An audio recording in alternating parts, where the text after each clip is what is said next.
Estás escuchando Desmadejando, con la conducción de José Mercado. En el equipo, Carlos Barbagallo, Alejandra Sofía y Benjamín Sallargués. En la producción, Mora Bizarra. Colaboran más desmadejantes.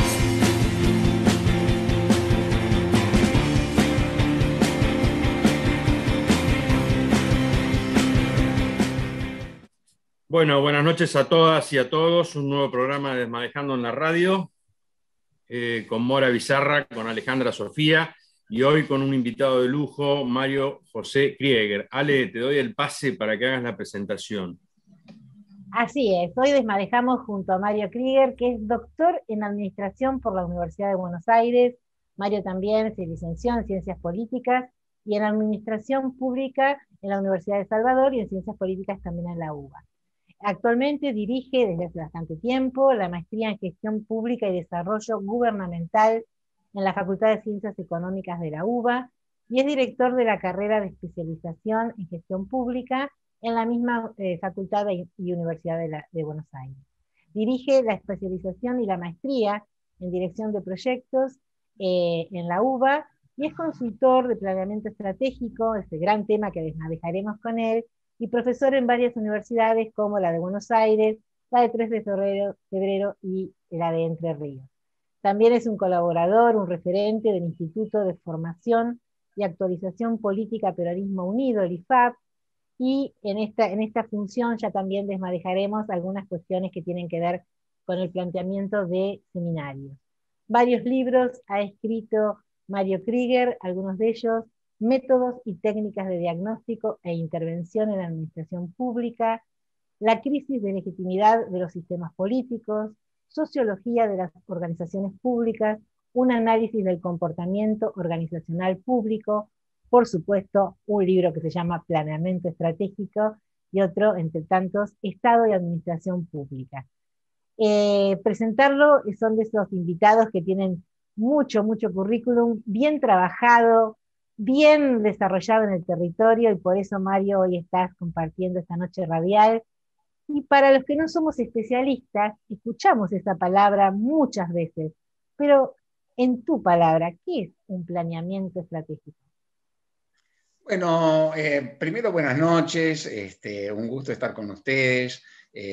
Siempre el desmadejar es un desafío y entonces vamos a tratar de desmadejar estas cosas. Empezamos por desmadejar, que es un planeamiento estratégico. Bueno, un planeamiento estratégico básicamente consiste en, digamos, desarrollar para una entidad, puede ser una organización, puede ser una ciudad, u otro tipo de ente, amigarlo con el contexto y su devenir. Y esto es muy importante porque, digamos, en situaciones muy turbulentas, como las que estamos viviendo, y probablemente como las que vivamos en todo el siglo XXI, porque la crisis que estamos viviendo, nosotros la tuvimos premonitoriamente en el 2001, empezamos el siglo con turbulencia. En el mundo económico, en el mundo y económico, la crisis del 2008 también fue un antecedente, pero esta pandemia, por si alguien no se enteró, bienvenidos al siglo XXI. Así que en ese sentido es muy necesario repensar muchas cosas. Por ejemplo, fíjense, yo estaba leyendo que en Santa Fe están ensayando un nuevo modelo de escuela, muy abierta, con algo que ya había traído, digamos, recuperar una tradición de una arquitecta italiana que había traído a Perón, más, bueno, los modernos que están trabajando ahora, pero cambiando el concepto, llevándolo a lo que esta pandemia ha llevado, digamos, aulas muy disfuncionales, muy plurifuncionales, muy ventiladas, muchos espacios abiertos.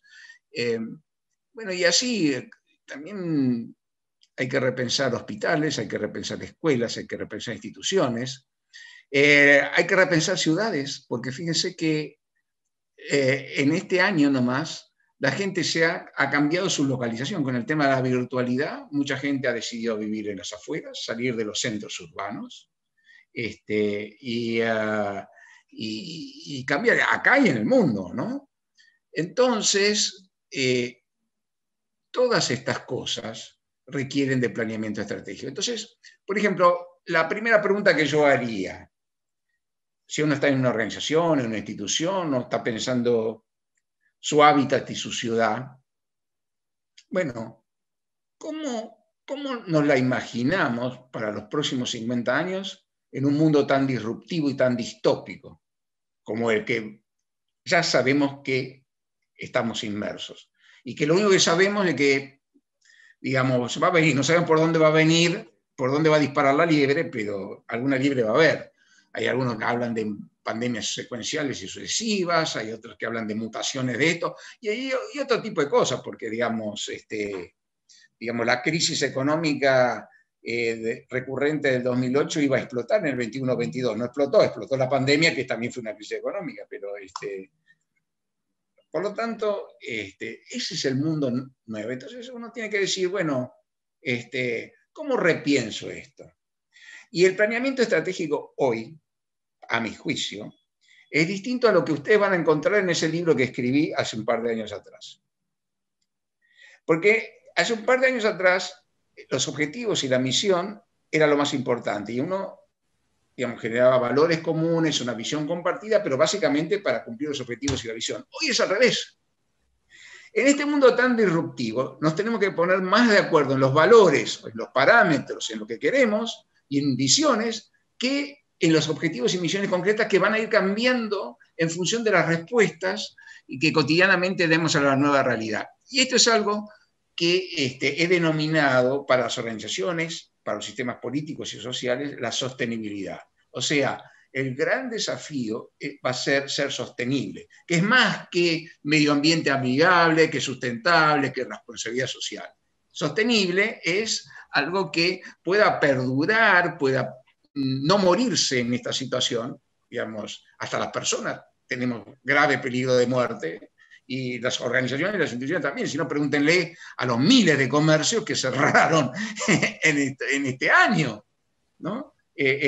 Por lo tanto, la sostenibilidad pasa a ser un tema central. Y entonces, el planeamiento estratégico tiene que mutar hacia la sostenibilidad de donde lo estemos formulando, de las ciudades, de las organizaciones, de la administración pública, de lo que fuera.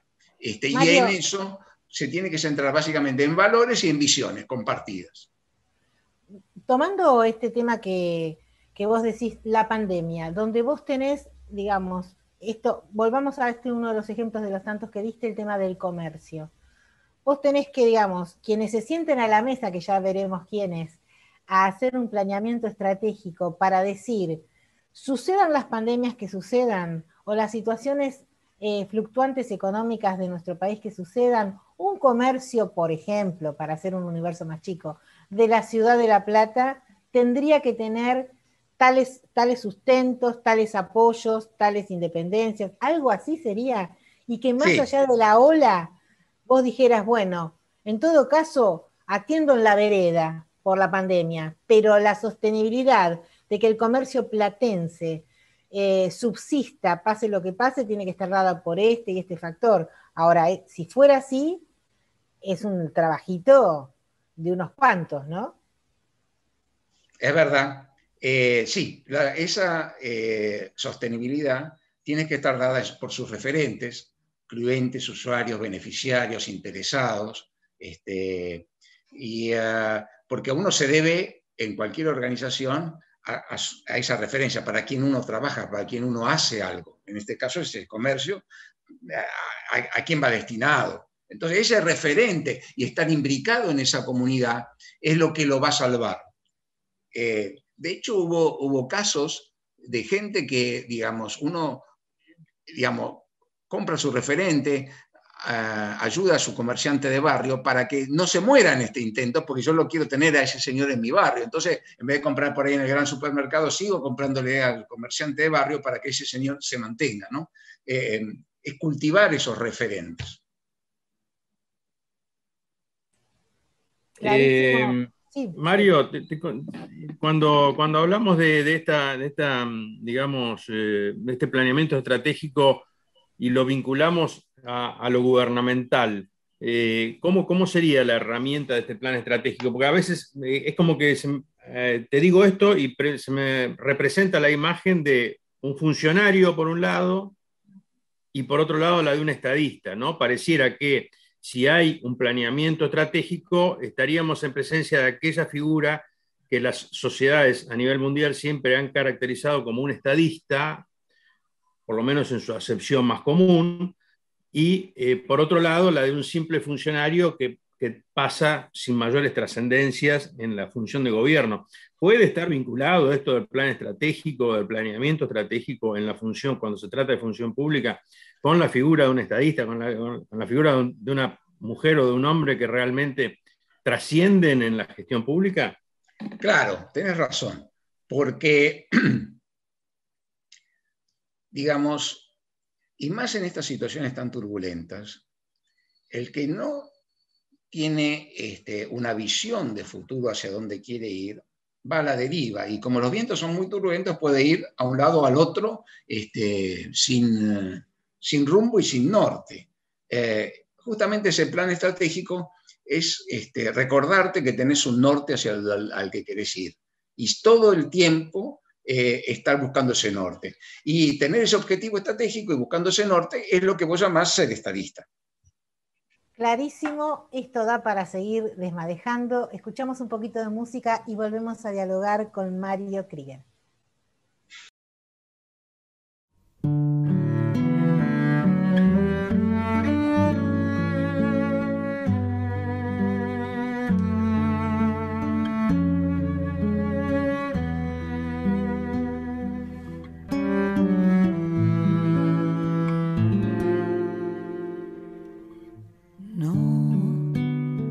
Permanecer y transcurrir no es perdurar, no es existir, ni honrar la vida.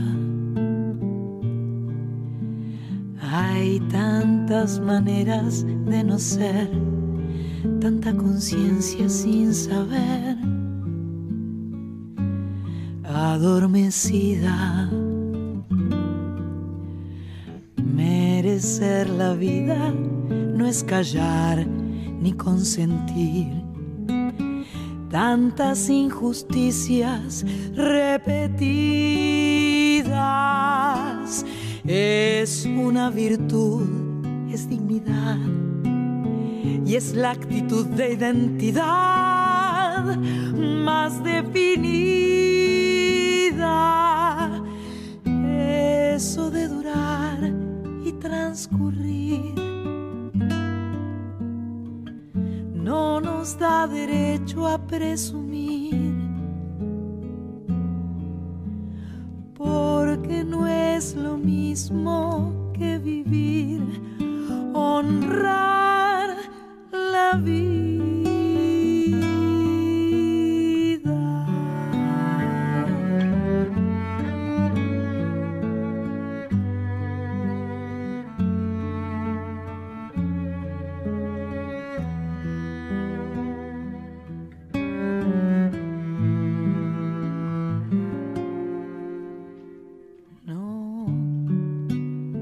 Permanecer y transcurrir no siempre quiere sugerir honrar la vida.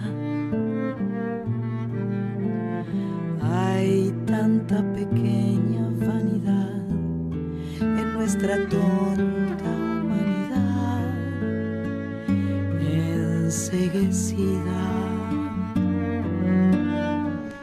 Merecer la vida es erguirse vertical, más allá del mal, de las caídas.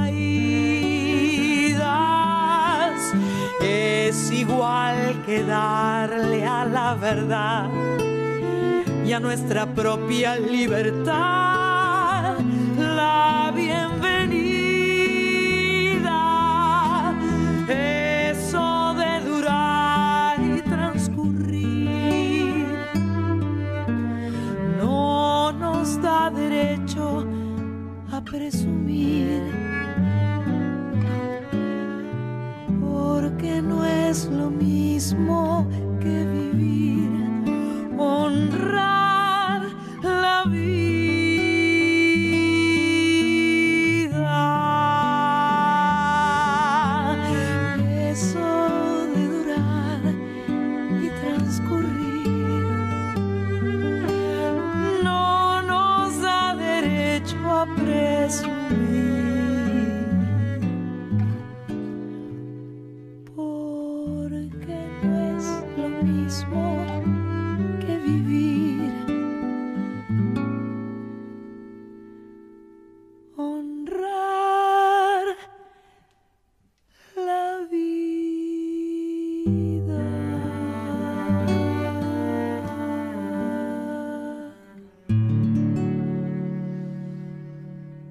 Bueno, y estamos de vuelta en Desmadejando Radio. Seguimos charlando con Mario Krieger. Seguimos charlando el tema de los planes estratégicos como eje quizá del programa de hoy. Y bueno, le hablábamos recién y Mario nos explicaba lo que es un plan estratégico y lo que significaría que aquel que quizá lo lleve a cabo desde la función gubernamental tenga una categoría más alta que la del simple funcionario. Y en esa línea creo que podríamos seguir desmadejando, ¿no? Podríamos seguir hablando de qué diferencia hay entonces entre el simple funcionario que vive atajando penales o poniendo parches en la gestión, o que no cree, como algunos han dicho y no lejanamente, que no creen en los proyectos para gobernar.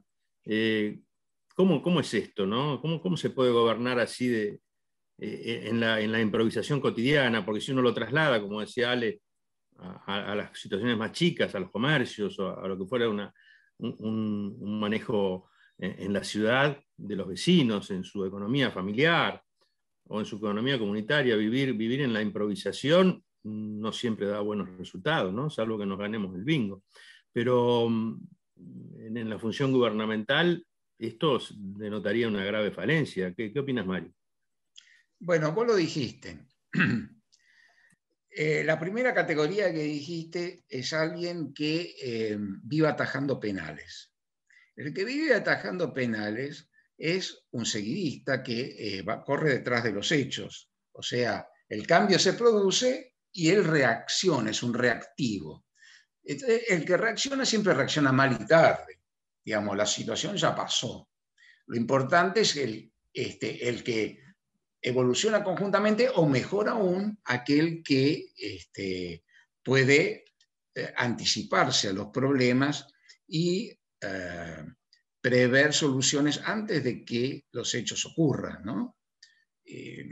Digamos, esto quiere decir, digamos, que vos tenés que poner medidas contra incendio en tu casa antes de que ocurra un incendio. Después es tarde, después llama a los bomberos y salva lo que puedas, ¿no? A eso se refiere. Por lo tanto, lo importante, sí, es siempre saber leer los escenarios. Ahora, el tema es que esta enorme turbulencia que aparece hace que los escenarios sean cada vez más complicados y disruptivos y difíciles de leer. Por lo tanto, hay que utilizar toda la información disponible, esto que se llama Big Data o análisis de datos, y que uno las tiene que analizar inteligentemente, y estas cosas, vos recién hablábamos, qué sé yo, digamos, hoy prácticamente nosotros somos todos suministradores de datos, porque viajamos en las redes, porque nos espían, porque Facebook, porque Twitter, porque LinkedIn y por lo que fuere. O sea, todos los datos hay que utilizarlos justamente para ese planeamiento. Y para poder leer, atisbar en ese escenario y poder responder anticipadamente. Si le hubieran dado un poco de bolilla a lo que pasaba en Oriente, seguramente la pandemia no hubiera sido tan grave. Se la podría haber atajado. Si se hubiera cortado el vínculo de Wuhan con China y China con el mundo, la pandemia se podría haber atajado. Pero como no se le dio bolilla suficientemente, no solo en China, en el mundo también, porque Estados Unidos siguió recibiendo vuelos de China y todos seguimos recibiendo vuelos de China en todo el mundo. Entonces, digamos, lo que quiero decir, hay que estar muy atento a los signos y tomar medidas anticipatorias en consecuencia. Esto es lo que va a ser parte de ese planeamiento estratégico en el futuro, que no es el mismo planeamiento estratégico del pasado. Esto es lo que quiero decir. Todos los libros se nos han quemado, estos también.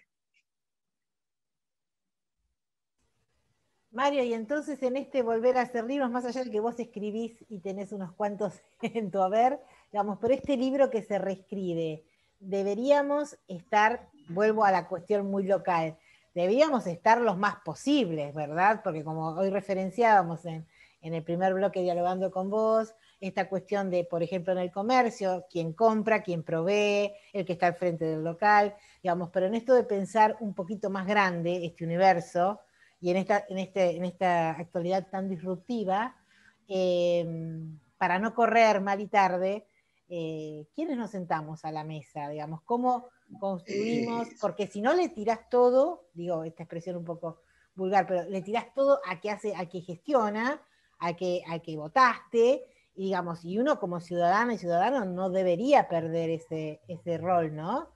El tema es organizadamente, porque si hacemos todo muy, esta cosa que nos caracteriza a veces hasta identitariamente, bueno, el vamos viendo, acá el vamos viendo se nos va como arena entre las manos. Efectivamente, es como vos decís. Nos gusta mucho hablar del diálogo y de la participación. Después no lo ejecutamos. Digamos, ustedes ya, digamos, las grietas y estas cuestiones que se ven en el país, francamente, hablan de la gran dificultad de escucharse y de dialogar. Pero la construcción siempre es una construcción colectiva, nunca es una construcción individual. Hay todo un mito, que es un mito, el mito del siglo XXI, que es la individuación, y que es un mito que tiene su sex appeal entre la gente joven, porque, bueno, potencia mi ego, mi posibilidad, yo soy yo porque soy yo y porque puedo, pero yo no soy yo porque soy yo y porque puedo. Atrás mío hay toda una tradición de posibilidades, de facilidades que se me dieron, si fui bien alimentado o no fui bien alimentado, si pude estudiar bien o no pude estudiar, sí y así, sí, sí, sí, sí. Entonces, obviamente, por parte digamos, de los poderes públicos está el poder ayudar a igualar oportunidades, pero eso no siempre y nunca es suficiente. Obviamente, es deseable que vayamos en ese sentido, pero lo que quiero decir es que solos no podemos desenvolverlos. Solos no podemos hacer frente a todas estas amenazas. Lo vemos. Fíjense que si yo no me cuido a mí mismo, me contagio, pero me contagio y contagio a mi hijo, a mi abuelo, a mi papá, a mi familia, a mis amigos, a mis compañeros de trabajo. O sea que, digamos, hay una cuestión muy vieja que ya decía Séneca, que es el cuidado de sí y el cuidado de los otros como cosa fundamental para vivir en sociedad. Y nosotros necesitamos vivir en sociedad porque solo no somos nada, no somos unos seres autosuficientes, al contrario, todos vivimos comprando cosas que hacen otros, digamos, conseguimos cosas de los otros, o sea, nosotros somos seres dependientes de los demás. Bueno, esa dependencia de los demás choca contra el sentido digamos, o sea, el individualismo choca contra ese sentido de solidaridad que se requiere en estas etapas. Y eso es algo que hay que recrear en la sociedad, que se ha abandonado en estos primeros años del siglo XXI. O sea, existía en el siglo XX, pero se ha abandonado. Y si no se lo retoma, el mundo entero va a sufrir mucho. Y porque, bueno, hay un egoísmo colectivo donde, digamos, la concentración de la riqueza, de unos pocos, hay unos pocos que pueden y unos muchos que no pueden nada. Bueno, miren lo que está pasando en nuestros vecinos, ¿no? Estalla Chile, estalla Perú, estalló Bolivia en su momento, estalló Ecuador, estalló Colombia, o sea, por no poner ejemplos en el mundo donde hay guerras y migraciones. Entonces, estamos en un mundo complicado. Y esta pandemia, ¿no? Nadie se salva solo, más que nunca, y más allá de una pandemia, como vos decís, si en el siglo XX eso fluyó o estuvo más activo, si habíamos empezado el XXI tan individualistas, creo que la realidad se nos impone. Estamos dialogando en esta noche con Mario Krieger y vamos a escuchar algo más de música y continuamos dialogando y desmadejando junto a él.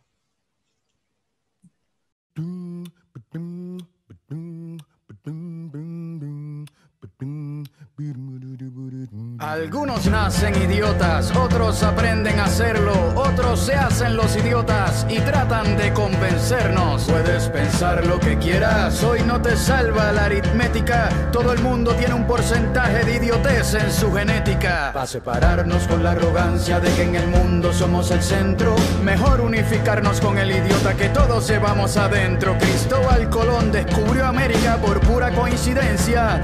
Por eso para ser idiota se requiere inteligencia. La idiotez tiene sus puntos a favor. Es la única enfermedad en donde el enfermo no sufre, excepto todos a su alrededor. Hacer buenas preguntas ayuda a que no sea contagiosa. La idiotez es colectiva cuando nadie se cuestiona las cosas. Esta enfermedad no te permite mentir porque se te nota. Por eso cuando estás enamorado sonríes como un idiota. Los idiotas se sienten seguros con todo lo que comentan porque hablan lo que saben y lo que no saben se lo inventan. Aunque suene raro, a los idiotas los escucho. Para tener a un listo que no dice nada, prefiero a un idiota que hable mucho y de todo lo que hable alguna buena idea habré escuchado.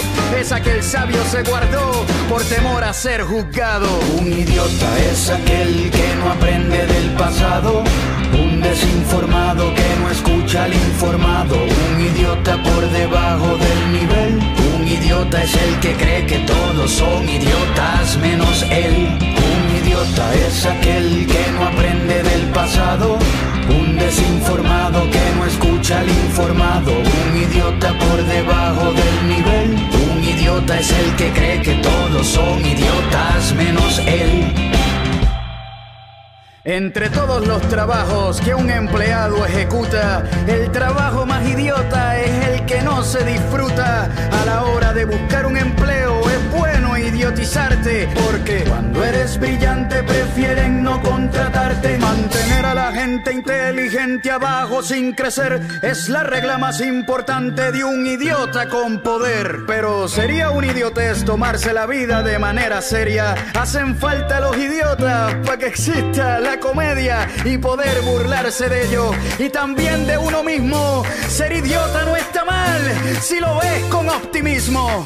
Poco entendimiento y mucha explicación agota. Uno es más inteligente cuando piensa como idiota. Simplificas las respuestas de este mundo complicado mientras el sabio se preocupa, el idiota relajado. Aunque también la idiotez puede ponerte nervioso, no hay nada más preocupante que un idiota peligroso. Su arma más peligrosa es desinformar a la gente. Son idiotas peligrosos con cara de presidentes. Aquí nadie es perfecto, todos cometemos errores. Hace falta ser idiotas para aprender a ser mejores. Un idiota es aquel que no aprende del pasado, un desinformado que no escucha al informado, un idiota por debajo del nivel. Un idiota es el que cree que todos son idiotas menos él. Un idiota es aquel que no aprende del pasado, un desinformado que no escucha al informado, un idiota por debajo del nivel. Un idiota es el que cree que todos son idiotas menos él. Un idiota es aquel que no aprende del pasado, un desinformado que no escucha al informado, un idiota por debajo del nivel.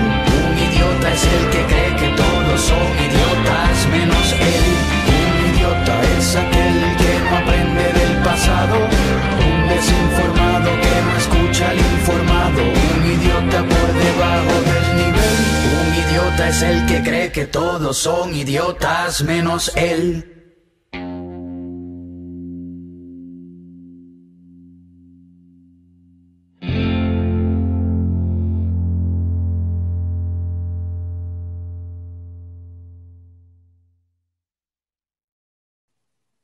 Bueno, y estamos de vuelta con Mario Krieger. Mario, vos sabés que en algunas reuniones que hemos tenido, sabés que estamos trabajando nosotros en un plan estratégico para la ciudad de La Plata, impulsados por tu capacidad intelectual y tu capacidad de trabajo, que fuiste uno de los promotores para que arrancáramos con esto y estamos metidos hace 1 año y medio con esta historia.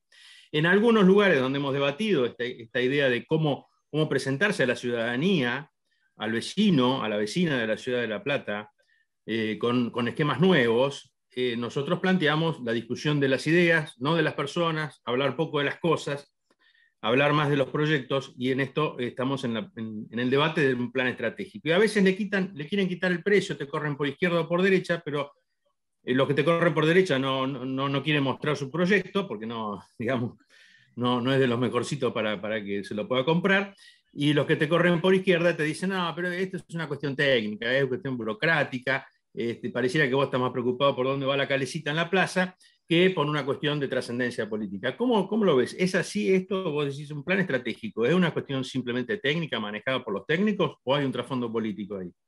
No, hay un trasfondo político muy grande, porque vos estás diciendo, depende de dónde te pares, si te paras en La Plata te estás diciendo dónde está inserta La Plata, cómo está inserta La Plata en la provincia, cómo está inserta La Plata en el conglomerado urbano que conforma el AMBA, cómo está inserta La Plata en el país y después sí, cómo está inserta La Plata y el país en América Latina y en el mundo. Sí, después sí, pero esto es un proyecto político de lo que estamos hablando.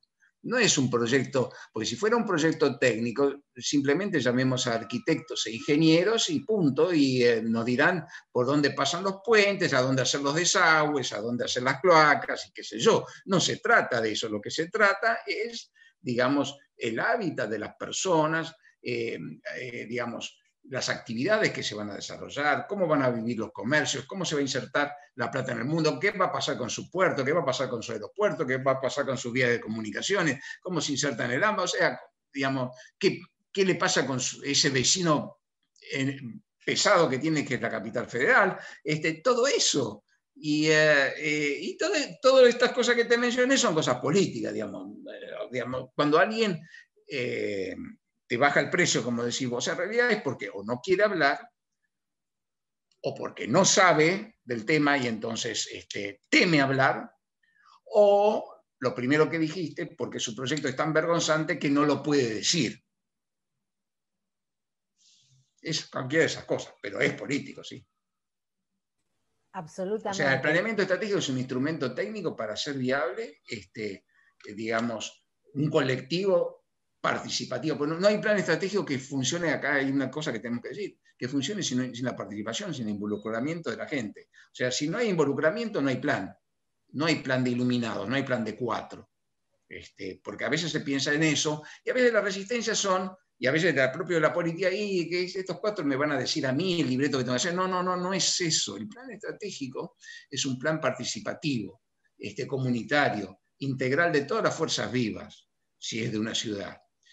Y, digamos, tampoco le quita, porque ese es el otro temor, rol a los poderes, digamos, institucionales, porque el legislativo seguirá legislando y lo que legisle será parte de ese plan y el ejecutivo seguirá, digamos, tomando decisiones, y las decisiones que tomen necesariamente van a formar parte del plan, porque, digamos, ya van a afectar a la población y al rumbo. O sea, ese conflicto que hay entre el plan del planeamiento y el plan de los políticos o los ejecutores no es tal, porque todo eso tiene que estar junto, no puede estar separado, no hay un plan y otro plan. Eso es una vieja confusión con el planeamiento lineal de la década del 50, 60, el CONADE, esas cosas, donde había un plan de la línea y del presupuesto y un plan de planeamiento. Entonces sí se chocaban esas dos cosas, pero hoy justamente la óptica de planeamiento estratégico es una óptica de involucrar a todos los partícipes y por lo tanto no puede tener ese problema. Y el involucrar a todos es un hecho político. Mario, hoy hablabas de que con esta situación, este contexto mundial, se quemaron los libros, se quemaron los papeles, también hablaste de esto de no ir corriendo, ¿no?, detrás de las cuestiones, esto que acabas de señalar, esta cuestión de como hecho político, que lejos de ser, hay que deconstruir en todo caso esa concepción que tal vez se instaló de que un plan estratégico sea una cuestión meramente técnica y de unos pocos, sino, como bien señalaste en todo este rato de charla, involucramiento de las fuerzas vivas junto con quienes gobiernan. Y te percibimos un optimista, no ingenuo, pero un optimista de por lo menos proactivo, de que estás en la cancha todo el tiempo proponiendo cosas y revisando. No te has quedado con los libros de otro momento. Entonces, ¿por dónde estás transcurriendo vos para darle la vuelta a esto que hay que repensar? Bueno, te voy a dar dos primicias. La primera primicia es que vos citaste una serie de libros que yo escribí en los últimos 4 o 5 años. Y mucho de lo que ahí se dice, esta nueva realidad muy turbulenta, esta pandemia, han quemado los papeles. Entonces, esto ha obligado a repensar esa realidad. Y estoy escribiendo, no, está en la editorial ya, un libro que se llama Las organizaciones sustentables, y que trata sobre las organizaciones públicas, la administración pública, las empresas privadas y las organizaciones privadas, y las organizaciones no gubernamentales, y cómo hacerlas sustentables en estos contextos muy turbulentos. Y entonces ahí paso revista a muchas cosas que ya estaban en otros libros, pero con otra óptica, con la óptica de hacer frente a estas turbulencias. Por lo tanto, esta óptica tiene que ver con la agilidad de las organizaciones, la descentralización de la toma de decisiones, trabajos en equipo de alta performance, digamos, gente con capacidad de decidir en la frontera de las organizaciones sin mediar con una pirámide jerárquica, reinventar los equipos, bueno, montones de cosas que el libro va a estar publicado creo a mediados de septiembre, octubre, y ahí ya en todo caso te diré y lo comentaremos. Y la otra cosa que esto está simplemente en unos borradores, que es otro libro que voy a escribir después de este, que tiene que ver sobre la sustentabilidad de los sistemas políticos, económicos y sociales, que es una respuesta a ese libro que sí vos mencionaste, que es un libro de hace 2 años atrás, 3, que es La crisis de legitimidad de los sistemas políticos. Y entonces busca una respuesta a la sustentabilidad, a la sostenibilidad de los sistemas políticos, ¿no? Y cuando hablo de sostenibilidad, en realidad estoy tomando ese término de definición de organizaciones de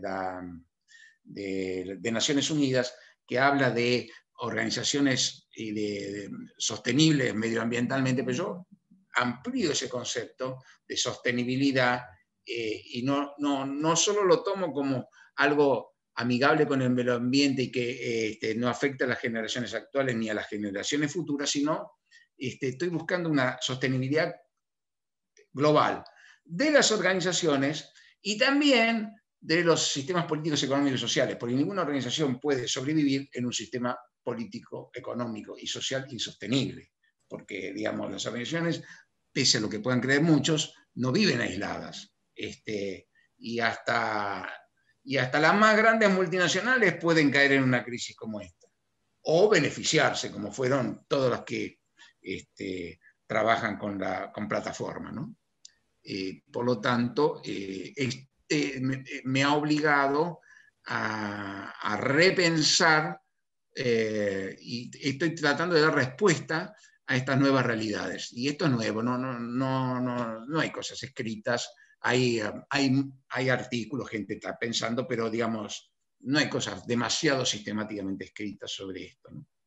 Así que bueno, bienvenido sea ese material, que sigas pensando, compartiendo, como por ejemplo con Desmadejando Radio, y disfrutar quienes nuestra audiencia, quienes quieran buscar a Mario Krieger, documentos, trabajos, entrevistas, realmente acompaña y nos ayuda a ordenarnos y a ir legitimando, por si no lo estaba, para quienes no son especialistas, cuánto de bueno hay en hacer una planificación estratégica, cuánto de bueno hay pensarla sostenible y entre todos y todas. Mario, un placer que hayas estado Desmadejando y seguramente volverás a estar por estos lares y compartiendo. Gracias, Alejandra, gracias, José, la verdad que por la oportunidad que me dan y porque la verdad que es un muy, muy, muy buen programa, porque no muchos programas te permiten explayarte tanto y pensar tanto, ¿no? Y lo lindo de este programa es que es un programa para pensar. Junto con música, por supuesto, porque si no sería aburridísimo. Gracias, Mario, gracias. Hasta la próxima. El agradecido soy yo y gracias, Mora, por marcar los tiempos, que lo has hecho muy bien. Nuestra gran productora. Un placer, Mario. Adiós, chicos, gracias, muchas gracias. Chao, Mario, muy amable. Chao, chao. Chao.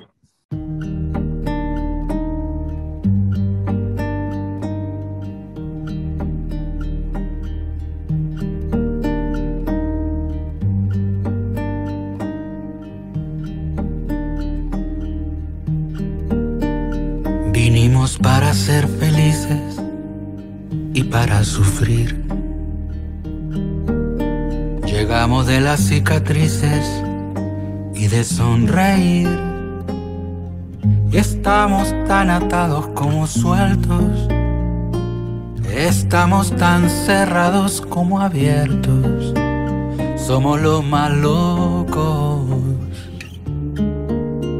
Somos los más cuerdos. Vinimos para ser felices y para sufrir. Llegamos desde los matices o de la raíz y somos tan humanos como eternos. Estamos concentrados y dispersos. Somos los más lobos. Somos los más tiernos.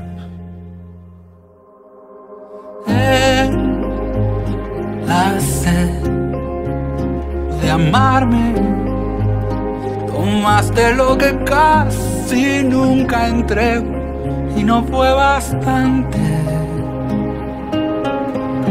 Como de una fuente bebiste la bebida de mis labios, no fue suficiente.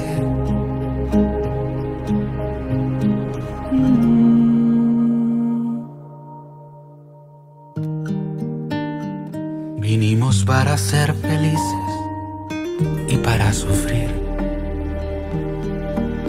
Llegamos desde los delices o desde cumplir. Estamos en las nubes y despiertos. Estamos tan alzados como muertos. Somos los más locos. Somos los más cuerdos. En la sed de amarme, tomaste lo que casi nunca entrego y no fue bastante.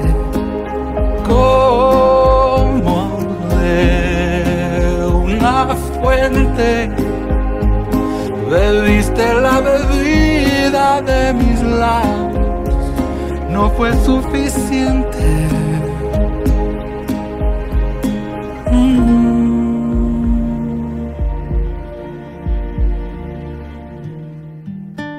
Vinimos para ser felices y para sufrir.